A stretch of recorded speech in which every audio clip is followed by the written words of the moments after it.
សង្គ្រាមមជ្ឈមបូព៌ាហេតុអ្វីអ៊ីរ៉ង់ងាកទៅវាយប្រហារក្រុមគូឌីស្ថាននៅអ៊ីរ៉ាក់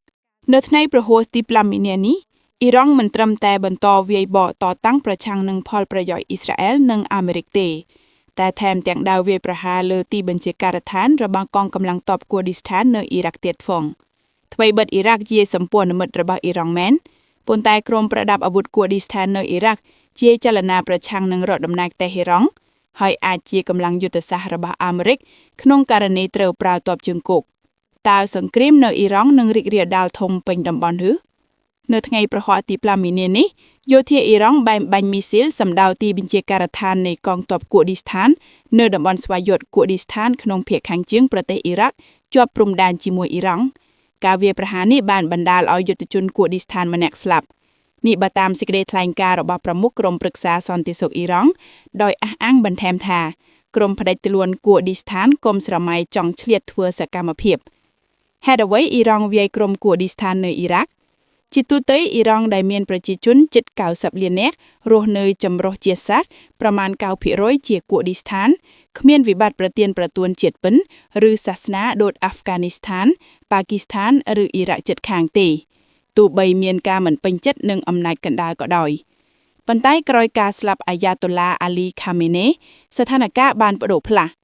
បើតាមបណ្ដាញសារព័ត៌មានអាមេរិក Washington ចាំងបំពាក់អាវុធឲ្យក្រុមយុទ្ធជនគូឌីស្ថាននៅអ៊ីរ៉ង់និងនៅអ៊ីរ៉ាក់ក្នុងបំណងពន្យំឲ្យមានការបះបោរផ្ទៃក្នុងដើម្បីផ្ដួលរំលំរបបដឹកនាំផ្ដាច់ការមូលឡាស់អ៊ីរ៉ង់បច្ចុប្បន្ន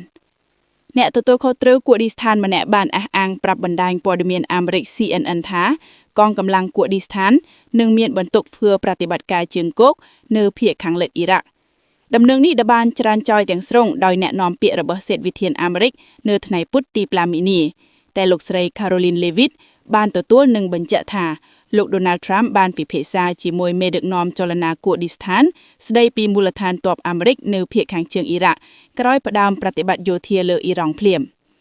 សម្រាប់អ្នកស្រាវជ្រាវអាមេរិកនៅវិទ្យាស្ថាន Foreign Policy Research Institute ក្រុមយុទ្ធជនគូឌីស្ថានដែលតេហេរ៉ង់ចាត់ទុកជាក្រុមភេរវះទាក់ទិញអាមេរិកខ្លាំងណាស់ព្រោះចលនាប្រឆាំងនេះមានរចនាសម្ព័ន្ធត្រឹមត្រូវបើសិនជាអាមេរិកនិងអ៊ីស្រាអែលពិតជាត្រូវការបើកប្រតិបត្តិការជើងគោកមែននោះគេត្រូវប្រើកម្លាំងគូឌីស្ថាន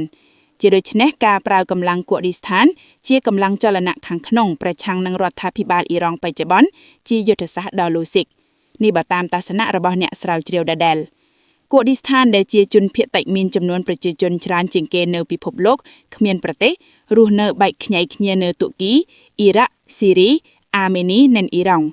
អ៊ីស្រាអែលមានទំនាក់ទំនងជិតស្និទ្ធល្អជាមួយក្រុមគូឌីស្ថានអ៊ីរ៉ាក់ស៊ីរីនិងអ៊ីរ៉ង់តាំងពីជាច្រើនទសវត្សរ៍មកហើយក្នុងផ្នែកសន្តិសុខយោធានិងចារកិច្ចយុទ្ធជនគូឌីស្ថានក៏ធ្លាប់មានតួនាទីជួយក្រុមសម្ព័ន្ធមិត្តអន្តរជាតិប្រឆាំងនឹងតាលីបង់ក្នុងអាហ្វហ្គានីស្ថានកាលពីឆ្នាំ2001និងជួយអាមេរិកឲ្យកម្ចាត់មេដឹកនាំផ្ដាច់ការអ៊ីរ៉ាក់សាដាមហ៊ូសែននៅឆ្នាំ2003ពិសេសជាងនេះដោយសារយុទ្ធជនគូឌីស្ថានសម្ព័ន្ធមិត្តអាចយកជ័យជំនះលើអង្គការរដ្ឋអ៊ីស្លាមបាននៅឆ្នាំ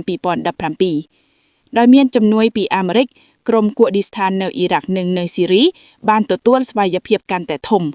គឺទើបតែកាលពីដើមឆ្នាំ2026នេះដែលប្រធានាធិបតីអាមេរិកលោក Donald Trump បានប្រឡែងដៃពីចលនាគូឌីស្ថាននៅស៊ីរីបន្តិចធ្វើឲ្យពួកគេបាត់បង់ដែនដីនិងអំណាចខ្លះនៅក្រុងរ៉ាកាប្រទេសស៊ីរីតែសង្គ្រាមវិឈ្មោះនឹងអ៊ីរ៉ាំងអាចផ្ដល់សន្ទុះថ្មីដល់ទំនាក់ទំនងអាមេរិកនិងចលនាគូឌីស្ថានដោយអ្នកនាំពាក្យតាម Page សង្គមព្រឹត្តិការណ៍ Social Events